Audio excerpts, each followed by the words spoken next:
614 Startups Nation, welcome to another episode of the 614 Startups Podcast. My name is Elio Harmon, your host, and I am back in my favorite seat in the world, bringing you the news and social media and events happening in the city of Columbus. You know, the number one startup city in my personal opinion. Of course, I'm biased, but I love this town. That's why I do what I do. All right. We're going to get straight to business, people.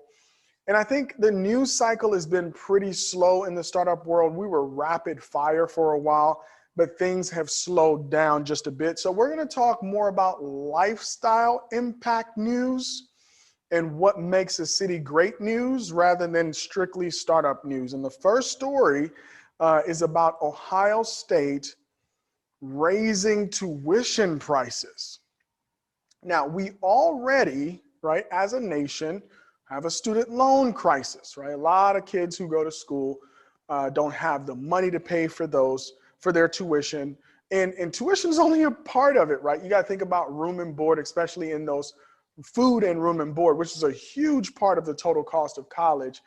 A lot of students don't have the savings, or parents don't have the savings when they're sending their kids to school to pay for that. So a lot of kids end up, if they don't get grants or the grants aren't enough to cover their tuition, they're getting student loans, or maybe they didn't get a scholarship, they don't play sports, etc. And in the middle of that, post-pandemic, we see an increase in tuition. Now, of course, there's the increase every year, inflation, we get it, it happens in other markets as well, but this is especially poignant in Columbus, Ohio, because Ohio State is such an institution. And it's a place where a lot of students go because, one, it's a great institution, great academic institution, but also world famous for its sporting programs. It's a great place to go to school, etc. But when the cost of going to school continues to increase, that's always a concern. One of the biggest things I hear from people who live here and from people who are outside the city is cost of living. But I think, like Columbus and even like other cities, Columbus is experiencing price creep or cost of living creep. And we'll talk about that a little bit more in the next story as well. So tuition is going up. Tuition and fees will total $11,936. Now, look at the difference when you add in housing and dining. So it goes tuition and fees, $11,936. When you add in housing and dining, it goes to $25,288. That's how much of a chunk that housing and dining is in the total cost of tuition. So as we think about the future of education, as there are alternatives being offered to the traditional four-year degree, and I know Ohio State has plans to introduce the zero debt bachelor's degree. I'm interested to learn more about that. This is just an example of what happens as a city grows. And as you know, time passes, things get more expensive. Would love to hear your opinions on that for my former Ohio State alumni planning on sending their kids there, or students going to Ohio State now. This is going to be locked in for 4 years, so that's at least one good thing. If you start, it's not going to change over the time that you're in school. All right, let's think about that as a city. How do we keep Columbus affordable? All right, next story. Now, this is nationwide, but I can't believe I'm reading this headline. It's almost like it's 2006, right? If you cut out the date on this article and this was 2006, this looks like a very, very familiar headline, right? And so the headline is, home prices jump by double digits in just April alone as sales soar across Central Ohio. Now, there are a lot of things driving the increase in prices. We know demand is driving the increase in prices. We know lack of supply of existing homes on the market is also driving up prices. But of course, we are a growing city. There are more people moving to the area and people moving from more expensive cities that still see a double-digit jump in prices as still affordable. Again, that's kind of like the dichotomy happening in Columbus. Even though it's getting more expensive for us natives, it still looks cheap for people who are used to paying higher prices for housing. So keep your eye on this number. Can we maintain what makes Columbus such an attractive city? Can we stay affordable, or are we destined, like other cities that are seeing a lot of growth, to just keep getting more expensive? Who knows? Maybe that's more of a policy question, right? Should we have a policy person? Should we have a city planner? Should we have somebody in government who is kind of tasked with thinking about these things on an everyday basis come in and chat with us? Let's see if we can make that happen. We are taking recommendations. Send us an email. Let us know who we need to be talking to about that. All right. We're going to switch over to social media now, and the place where we get busy, which is on LinkedIn. Guys, if you want to be up to date, look at that. Messages coming in as we speak. If you want to stay up to date, all right, we have other channels. Of course, I always encourage you to go on other channels and follow us, but we're a business, right? We're focused on businesses, and so we get super busy on LinkedIn. Listen, join our growing followers, over 1,400 people consuming our content every day. And yeah, big shout out to Nationwide. There's Nationwide at the top of the screen. All right, guys, so join us on LinkedIn, follow us, engage in the conversation, and holla at us. Oh, two great things. So on the website, Ski, if you could skip over to the website real quick. I know this was not on the show notes. I'm going to put this up there. Here's a book, but it's all blurry, man. Here's a book by my guy, Ryan Frederick, called The Founder's Manual. All right, right now is my favorite business book. Ryan Frederick is the principal over at AWH, a software development firm. School of Hard Knock Life is in this book, right? If you're building a company, this needs to be a book that accompanies you on the journey. It's called The Founder's Manual. It's now available for sale on our website. We'll put it in the show notes next time. We'll show you. But if you go to 614startups.com, you click on store, you could purchase this book, The Founder's Manual, today. If you're not a founder, or if you're not a big reader, but you know someone who is, Founder's Manual, make a great gift. Father's Day is coming up. Hey, gift the Founder's Manual to somebody in your life. And then big shout out, Entrepreneurs Brew is in the building. Yeah. Another sponsor of the podcast. If you want great coffee, check out our friends at Entrepreneurs Brew. All right, finally, we have an event coming up. Now, we haven't done a lot of events. I'm usually attending an event, or I'm serving as the moderator of an event. This is my first event, all right? So if you're a fan of the podcast, would love to see you at this event. We talk startups all the time. We don't really touch on government or nonprofits. To have a great city, you need thriving businesses, you need a well-run government, and you need not-for-profits filling the gap. This is an area that I'm very passionate about. And on June 22nd, from 10:30 a.m. to 11:30 a.m., 614 Startups and Bernstein Private Wealth Management are hosting a panel called Making an Impact in Columbus, Innovation Insights for the Nonprofit Community and the Founders who Support Them. So founders, as you're scaling your company and you're thinking about giving, we're going to be talking to some nonprofit leaders and the work that they're doing and how you can get engaged with it. We're going to have more links, graphics, etc. as we go through with our planning. All right, folks, you're now up to date. We talk about the changes in lifestyle. We talked about how to connect with us on social. We have the event coming up. You can check out this great book by Ryan Frederick, The Founder's Manual. You can order some coffee from our friends over at the entrepreneursbrew.com. Thank you for supporting the show. Up next, I have a very special guest, my man Andrew Hulse of Vohnt.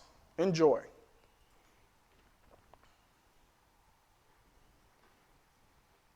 "614 Startups Nation, welcome to another episode of the 614 Startups Podcast. I'm in studio, y'all. I took 2 weeks off, but I got a very special guest to get back into the groove, my man Andrew Hulse of Vohnt. Andrew, welcome to the show.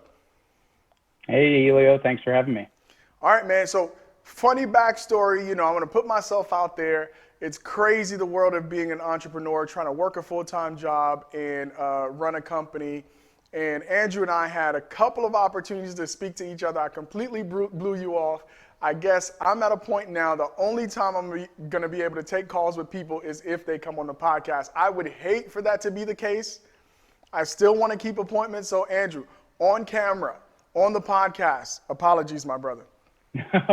No problem. I totally understand it, man. All right, cool. So for people who don't know you, we always do the personal stuff, right? Because the backstory matters. Sometimes it informs decision making when it comes to starting a company. So why don't you start there?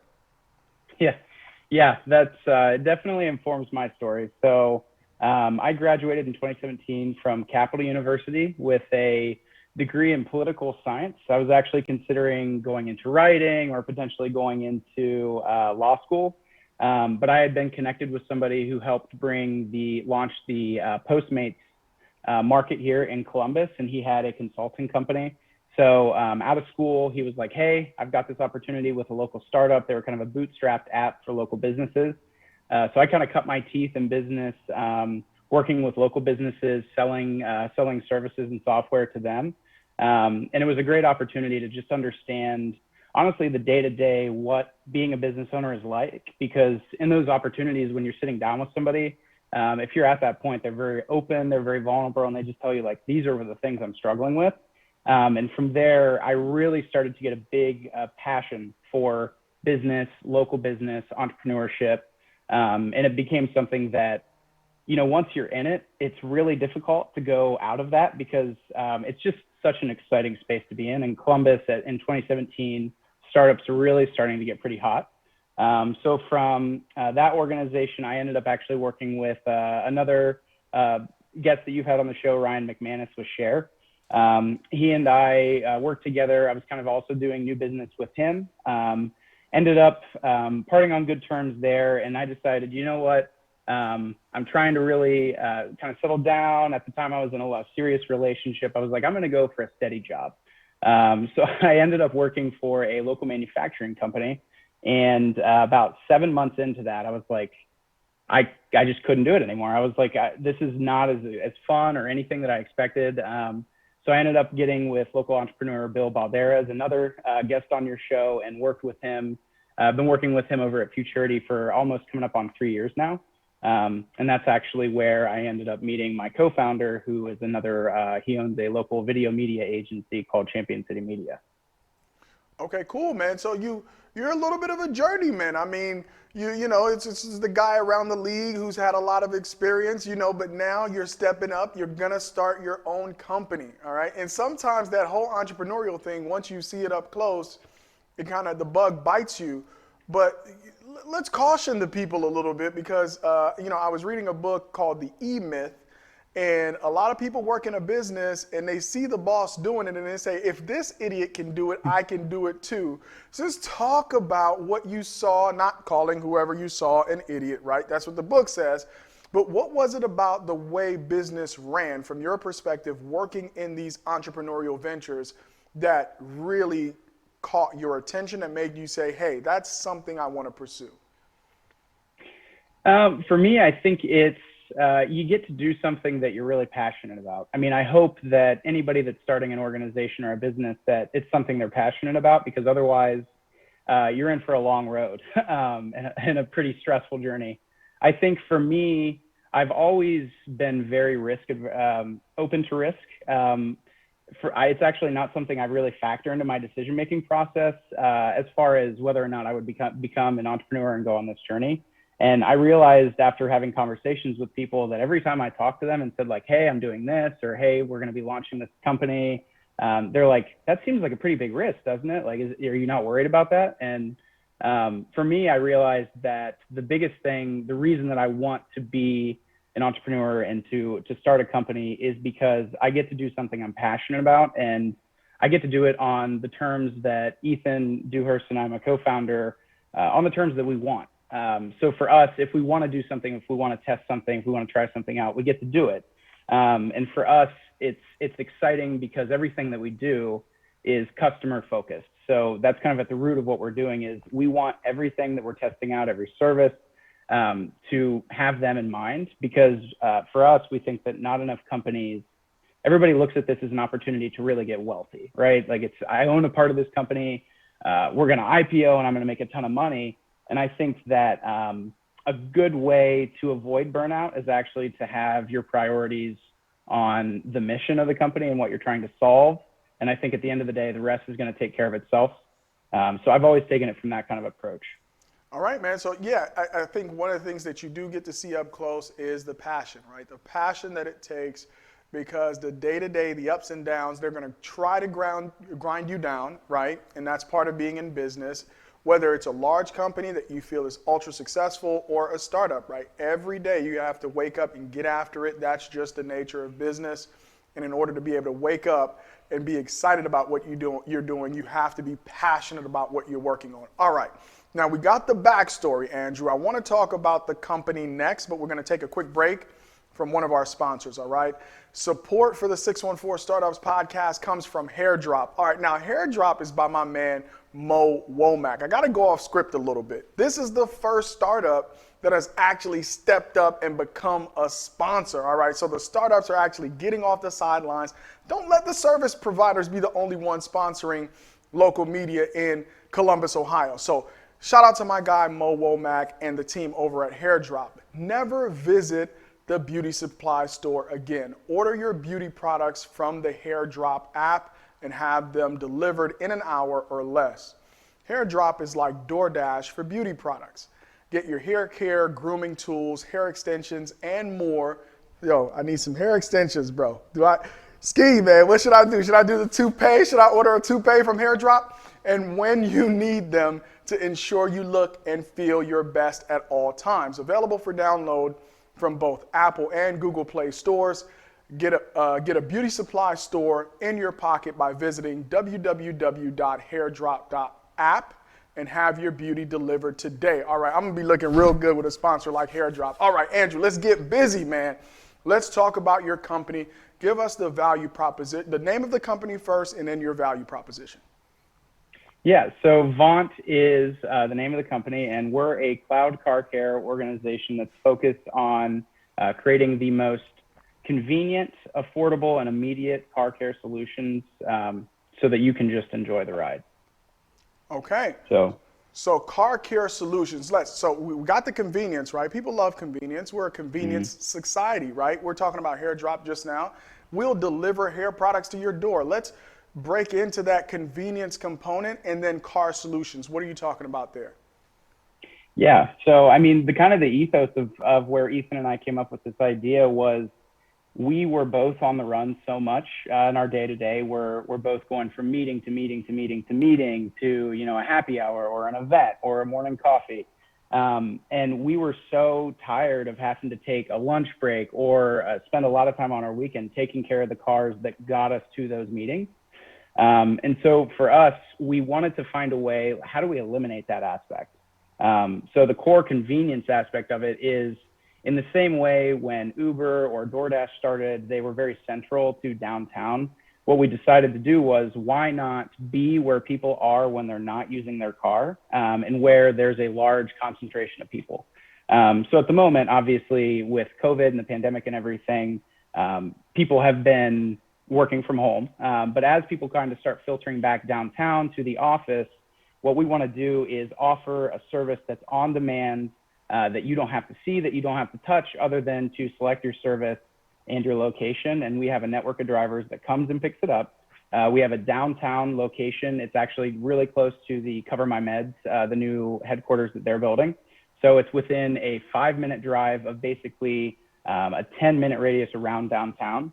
And basically when you're at work, your car is getting serviced, whether that's a full detail, whether that's an oil change, brake pads, and then it'll be returned to the same spot. And then we also, we function 24/7. So if you're an apartment complex downtown and you're like, I just want to wake up in the morning and my car look good, or have my oil changed so I don't have to do it on my lunch break or after work or on the weekend, we offer that as well. All right, so how many of you listeners right now have a check engine light on, right? or your car is mad dirty right now, but you don't have time to clean it, all right? So this is what Vohnt is talking about. It's that persistent, hey, it's time for maintenance, right? And you just keep driving by, right? Because every day is chock full, either of meetings or places to be or whatever you have going on that you can't get these very important things taken care of when it comes to your car. So let's back up a little bit, right? And let's talk about really the car aspect of this. Columbus is a big car city. Putting off repairs, right?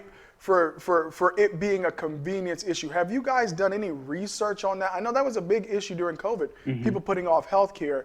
What did you find in your research pre-launch about what people tend to do when car repairs is not a convenience, it's not available, and all of the things that they put off, and how's that impacting the life of their vehicle?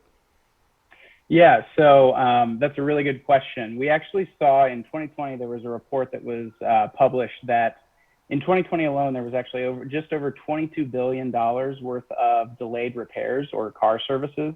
And at the end of the day, there were three things that people cited as being the reason they did it. It was the inconvenience of it, lack of money or the expense of it, and the lack of trust with the people that they were taking their car to be serviced or repaired at. So for us, we saw that and we were like, everything that we are feeling as just two regular people is a pretty universal feeling. It's stressful. And we were like, that seems like a good thing to go after and to try and make a difference and an impact on. And then on top of that, the three main things that people were citing were simple changes. It was everything that you might get at like a Jiffy Lube over in Upper Arlington. It was oil changes. It was tire rotations, brake pad replacements were kind of the three main things that people were citing. In long term, that has a huge impact on your car. If you're running oil, I've actually had this happen on a way to a Vohnt meeting. I was going down 670. I was going around a turn, and I knew that I had to get my oil changed. And as I was turning, there was a light that came on and started flickering, and it went away. And I looked it up, and essentially what it was is that I was running my oil too long or too close to the time when I need to have it changed, that it could have actually like blown up my engine. So it's something that you don't think it's that big of a deal. And it's you consistently have to do it, but it's very inconvenient, even if it's 30 minutes at a time, because you have to kind of rearrange everything to try and fit it in. Yeah, so 22 billion, I like the size of that market, gets me excited because you guys, this is not a one-shop kind of deal, right? The goal is to start this company, address the needs of the Columbus community, and potentially expand out after that. But let's talk about some of the issues. I mean, convenience you have, check, but you mentioned trust. And one of the reasons why people, inconvenience, yes, but it's like, I'm going in for an oil change, it's gonna turn into a new transmission. So let's talk about the world of car repair and trust and what Vohnt is doing to build trust with their customers. Yeah. So I think, for us, it started with the core ethos of our brand. We take brand very seriously, and we take building trust and relationship with our customers very seriously. So for us, everything we do is what we like to say about you. We want you to be able to just enjoy the ride from the time you leave your door from your home and to the time you get to your car. The only things we want you to be worried about is where you're going and who you're with. And what we do to do this is everything about our brand trickles then down to the way that we run our operations. Everything we do is on a centralized model. So we have one major central location to the area that we're servicing. We have 14,000 square feet to service it so that we can keep every aspect of our process and our quality in-house. So the biggest difference there is even when we scale, that model is going to stay the same. If you go to a Jiffy Lube, if you look at it, there's actually, the statistics are that a franchisee of a Jiffy Lube will own at least 5 to 6 locations because their margins are so small that they have to do a ton of volume to make any profit whatsoever. So when you have a franchise model like that, it's a great model. It works for so many organizations, and there's tons of companies on the Fortune 5. You look at McDonald's, Jiffy Lube, Midas, any of those. But the problem that you get is quality control. And so for us, we're like, if we can have everybody in-house, we can not only make everything operationally more efficient, and put together practices that are going to make sure that both quality and time are saved. And through that, the fruits of our labor are going to be very evident. In the car care world, if you detail somebody's car and they find even just a small crumb under the seat, they are going to expect better. So for us, we were like, we cannot allow any of that to go outside of our purview. All right, so is this service available now? If not, when do you guys launch officially? Yeah, so we are very close. We've been doing 3 weeks of kind of a beta launch for friends and family, finalizing our processes, making sure everybody's trained, kind of reviewing everything for probably the triple checking things. We will be launching officially on June 1st. Oh, so probably next pretty soon. Week, right after Memorial Day. All right. Yes. So that's awesome. All right. So let's say I have a Mustang, '05 Mustang. That thing needs an oil change. Where do I go? I go to the app. Walk me through the process, and then let me know what happens behind the curtain. Right. So I have the app. I hit go. What happens behind the curtain?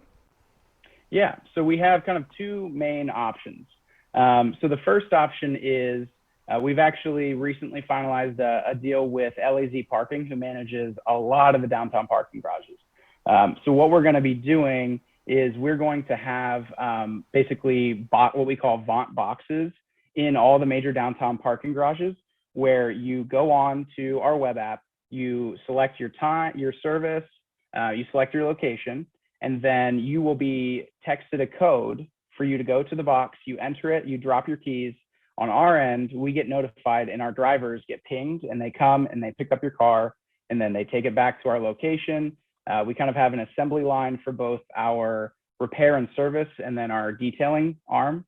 And so within 2 to 3 hours, your car will then be returned, or you can set a time when you would like it to be returned. So that's kind of like route A. Route B is if you want us to meet you wherever you are. Maybe you aren't at a downtown garage, maybe you're somewhere in Grandview on Northwest Boulevard. You drop a pin just like you're ordering an Uber when you're prompted to enter your location, and then you select your service, and one of our drivers will come to where you're at, they'll pick it up, and then they'll have it back to you within 1 to 3 hours in the same way. Okay, love it. So let's talk about branding opportunities, right? This partnership that you guys have with the parking garage. How many iterations of trying to find out how you were going to get these vehicles and then deciding that centralization was going to be key? What was that process like? Well, we went through quite a few different concepts. For us, what we realized, we would go down one path of saying maybe we just offer all of our locations or maybe in the parking garage, right? So we have just a hub and a parking garage, and we service those vehicles.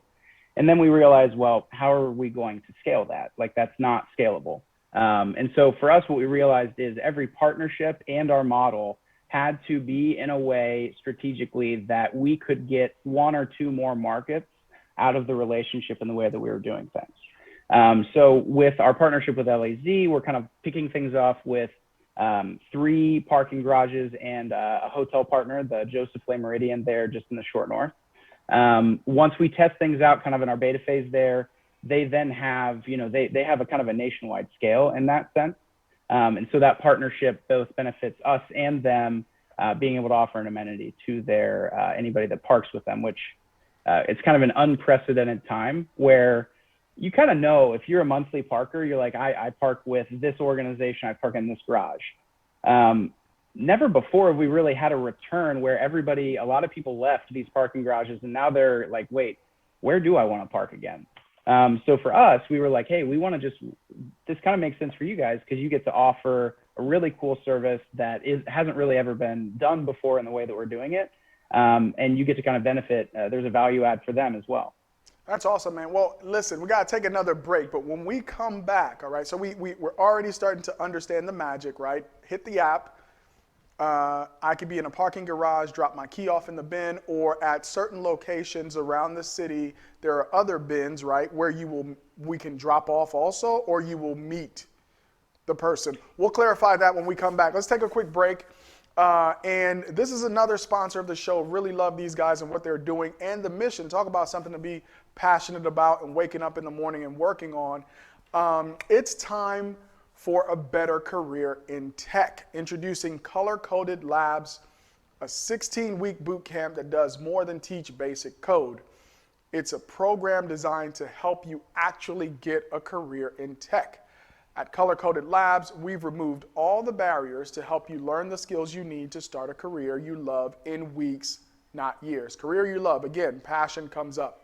All designed for people of color by people of color. Apply now at colorcodedlabs.com. Big shout out to the guys at Color Coded Labs. Classes are open. Cohort 1 is ready for students. You should definitely check them out. All right, so I hope I heard you right? So I get the centralized parking aspect of it, but let's say I'm on the periphery, right? I know you have a service radius, and to your point, in Grandview, you will meet me, so it's like door-to-door service, or you have bins that you're locating in these adjacent neighborhoods?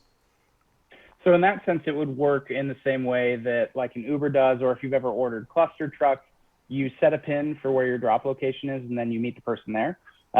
So within our service area, which on the web app, you'll kind of see a purpled out area that is our servicing area.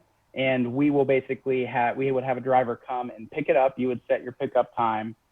They would come meet you there, wherever you drop the pin at, and then they would return the car to the same location once it's done with its service. All right, so you mentioned this in Jiffy Lube. I didn't say it, Andrew said it. You talked about margins, so Jiffy Lube, holla at me. You talked about margins and margin squeeze in this world of car service. But in order to protect your margins, you actually needed to make investments up front, right? You guys are a startup. Let's talk about the process, right, between making the decision to possibly be just a middle person, like a true Uber, right? They don't own the vehicles. They just facilitate the transaction. What was it like realizing that you needed to own the end-to-end? And then what did it take in terms of capital, investment, et cetera? You don't have to drop a number, but this is a huge undertaking, right? This is not your minimal viable product. You actually needed to build something with the safety concerns that comes with handing you my keys for you to take care of my car and deliver it back to me. What was that process like for you guys? Yeah, and this is where I have to give a huge shout out to my partner, Ethan Dewhurst. I think I've received countless texts at 3 a.m. As he's discovered a new process or something new that we can add to what we're doing. So essentially what we had to do, and it's been about a year that we've been developing this and getting ready to launch. We basically just had to go from start to finish and learn exactly how the industry was doing things today, which fortunately for us, people within the industry have been pretty forthright with how they do things. We've been able to test things out. So essentially we understood the basics, and then we said, okay, so these are the core things that we have to do to reach our quality standards for a car detail. What do we do now in making that more efficient so that we don't have to charge $400, $300? And so what we did was we actually hired an IndyCar pit crew to come in, and we gave them the roadmap. We said, hey, this is what has to happen, and this is the quality we need to hit. Can you guys make this as fast as physically possible? And so we spent about 4 months working with them, figuring out that process. We've actually been able to do a full high-end professional detail, interior and exterior. We can do that in 37 minutes and 13 seconds, which is pretty unprecedented. I know a lot of mobile detailers will average anywhere between 2 to 3 hours. But what that allowed us to do is we can offer a full interior and exterior detail for $125, which that is far below any market price nationwide that you could find. There might be some that would offer it for $99, but it's basically going to be a nice version of like a car wash with a vacuum at the end of it. So we're pretty excited about that. And then we've basically, on everything on the car servicing and repair side, what we've decided to do is find a way to bring somebody in-house who has extensive experience. And so by doing that, we've been able to tap into them and figure out what are all the things that have made you so successful for 20 years in the industry. And then it's an open book now. You get to start over. Like, what do you want to change about the way we're doing this? And by doing that and offering just the services that you would need every month, every 2 months, every 3 months, we can hit a lot of the car care needs that you would have and do it in a way that's very innovative and hasn't been done before, because frankly, nobody's ever challenged the car care industry to do things differently. They've just assumed that it's always, I have to be a part of the process, when in reality, it's just nobody's challenged them by innovation. But you guys had to build this thing, right? I understand that you have to perfect the processes, you have to get the people there, but the cars go somewhere. Yeah. Right? Yeah. So, Yeah. and you know, typical startup fashion, I mean, you bootstrap to a certain point, but then comes the, we got to pay for this thing, right? So what was that? Because a lot of the folks that might be listening are probably building a pure kind of like tech play. You guys have like a physical place that these cars need to go and get service. So I mean, that was part of the decision making when you want to own the end to end. Something has to manifest itself in the physical world. So, I mean, the bootstrap process to a certain point, did you guys have to raise money? What was that like for you? Yeah. So initially, it was all kind of personal funds. Ethan's been really successful in his industry. And so we came together and we were like, this is how we're going to split things up. And this is kind of the number we have. So we were able to get to a certain point there. But we've recently actually been able to kind of close a round of private funding with another local entrepreneur who I think was actually on your podcast at one point, Kyle Barger of Champion Trading Group. So he's been a really close friend of Ethan's for quite some time. And in this process, you know, we've had conversations with him, and he was like, at first he was like, okay, that's cool. And then we kind of explained to him really the nuts and bolts of how things were going. And he was like, I have to be a part of this. Like, what do we need to do so that I can become a part of this? And you know what's crazy? He's a car guy too. Yes. So the fact that he didn't get it at first, I don't know whose fault that is. Kyle, if you didn't get Vohnt at first, it's probably your fault, okay? Because you're supposed to be a car guy. You're supposed to understand these things. But okay, so great point. And I wanted to hone in on that because I think a lot of entrepreneurs choose the path of least resistance and not always the path that is necessary for the business to be successful. And typically those decisions are based on capital. But here's the fact. You got to have a little bit of skin in the game, right? So I think you guys had a culmination of a lot of different things. You were making decisions truly based on what the business needed to be successful. You had some of your own capital. So talk about risk, right? It's not just about having the technical skills of building an app. People actually got money out of their own pocket and put it in. Maybe people had to explain to some other people that they were making an investment in this new project. And then comes along an investor, even pre-launch, right? But because they've seen that you guys not only believe with your mouths, but you've put your money where your mouth is. How important is that? And I'm talking now for you to talk to the audience. This is less about Vohnt, and it's more about you as an early founder, early entrepreneur, talking to people, thinking about doing what you're doing. How important is it for an investor to see the skin in the game? Yeah, I think it's really important because I've been very fortunate to kind of see a little bit behind the scenes working with the founder of Futurity, Bill Balderas, because he is an investor, and he's also involved with a lot of other people in that kind of investing network. And I got to hear some of their complaints about different things of like, people have to have a core set of things in order for them to really consider it and have a conversation about investing. And so those things are, you have to be open to taking advice and criticism. You might have a great idea, but you can't think of all the risks and all the different things that could happen. And so being open to those things is really important.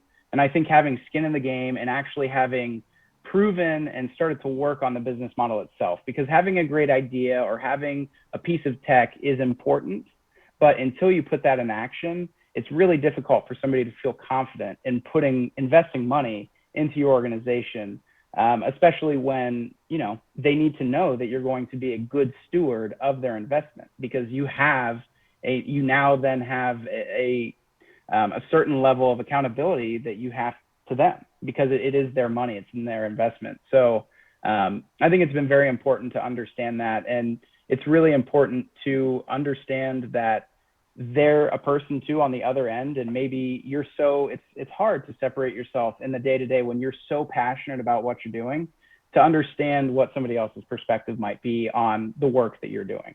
So we've been pretty fortunate that both Ethan and I have had a certain level of involvement in that area where we knew like, hey, we got to pony up. And at this point, we're not going to even go talk to somebody about money until we feel unbelievably confident that we've put in all the work that we possibly can, until we kind of require some funding at that point. Great point, man. And I listen, I can't hammer that away enough. You want to ask somebody for money. They want to see that you're as invested as they will be when they give you that money, because listen, most startups are going to fail. And to Andrew's point early on in this conversation, you're going to come so close that it's going to feel like it's all over. But when you have your money invested, it's much harder to give up, right? You have another reason to keep going in addition to your passion. All right, we got one more break, and then I want to dig into launch, getting ready for launch, because you need those bookings, right? It's big launch day on the 1st. So how do we get those vehicles going through there? We're going to talk a little bit about pre-launch marketing, post-launch marketing, and how do you build the stream of customers you need to be successful. All right, final break of the night. Support for 614 Startups comes from Nationwide. Nationwide's mission is to protect people, businesses, and futures with extraordinary care. To help fulfill that mission, Nationwide is looking to invest its $350 million venture capital investment fund in insurtechs that will help them create new and exciting products and solutions to meet the needs of their customers. If you're interested in partnering with Nationwide's venture capital team, visit www.nationwideventures.com to learn more. Again, the website is www.nationwideventures.com. All right, those are my homies over at Nationwide Ventures. They have a lot of cash over there. So if you're building a business, you have some skin in the game, and you're scaling, talk to my friends at Nationwide Ventures. All right, pre-launch. You're the marketing guy. Day one, everybody's biting their fingernails. We got to get some cars dropped off here. What are you thinking about from a marketing standpoint when it comes to pre-launch, knowing that you guys open your doors next week? Yeah, that's a good question. No pressure. No pressure. Yeah. We've thought about this a lot and talked a lot about this because, both Ethan and I come from, he comes from the branding and the video media side of things. I come from the digital marketing side of things. What we realized is that, the true sign of success with, consumer facing service or product is what do we have to do to get somebody to tell their friend about what we do? So what we realized in a lot of the research we were doing is that it's very important for us to focus on how do we get our first 100 customers and how do we give them such a great experience that they tell at least one of their friends or one of their family members about it, and less about how do we get our first 1,000, how do we get our first 10,000, 100,000. Like it's really easy to think like, wow, we have to achieve massive scale. But for us, what we're looking at doing is we want to market to our first 100 people through digital channels in showing kind of our authenticity and kind of our quirkiness. So we have our Instagram's been running some ads with our operations manager is also a model for us, kind of poking fun at the idea of, a dad on a Saturday with a hose and a bucket cleaning off his car. So we're looking at things like that being very authentic, relatable on our social channels. And then also at looking at ways that we can be pretty innovative. So we're looking at all forms of traditional media and using it in ways that other people kind of aren't. I think as a startup, we are really fortunate that we can take some risks. So if we want to create a digital billboard and say, stop going to the mechanic for your oil changes, book with Vohnt, and place it digitally next to a local repair shop, we could do that. If we want to look at placing, like fake car air fresheners above car slots in a downtown parking garage with like a fun tagline, there's a lot of things that we're looking at doing in finding ways that we can reuse traditional media in new ways, because I think that everybody's been so focused on digital, which it's useful, it's powerful, you can achieve scale, and we're going to do that. But I think that there's ways that you can repurpose traditional and actually create an impact in other ways. And so we're kind of focused on doing things in that way. And then really just treating our first 100 customers as our VIP customers. So I'm dropping a little hint here. If you're one of our first 100 customers, you can expect that once you're on our email list, you're going to be getting some perks that are pretty exciting. We want you to be excited when you get an email from Vohnt. We want you to know 3 things. We want you to know that you're going to learn something about your car or about transit. You're going to get an offer, whether that's a coupon, a discount, or even just something that's totally free. And then we want you to know that you're going to get an authentic voice from the founders of the company. We want to actually talk to our customers and provide you something that you're going to want to enjoy. So we think that taking a different spin on loyalty programs where it's actually, you can join certain clothing companies. They say you can get 2 pairs of shorts for $25. Then you go on there and realize you actually have to register with an account on their site. And then it's actually not the coupon that you thought it was. That's not a loyalty program. That's actually just something that's wrapped up as a loyalty program. It actually has to provide value to our customers. So that's been a big focus for us as we prepare for launch. All right, man. Listen, I'm excited. When you reached out to me and you told me about the idea, I understood it immediately. And I don't say this lightly. One of the things about this show is that I get to talk to founders really, really early.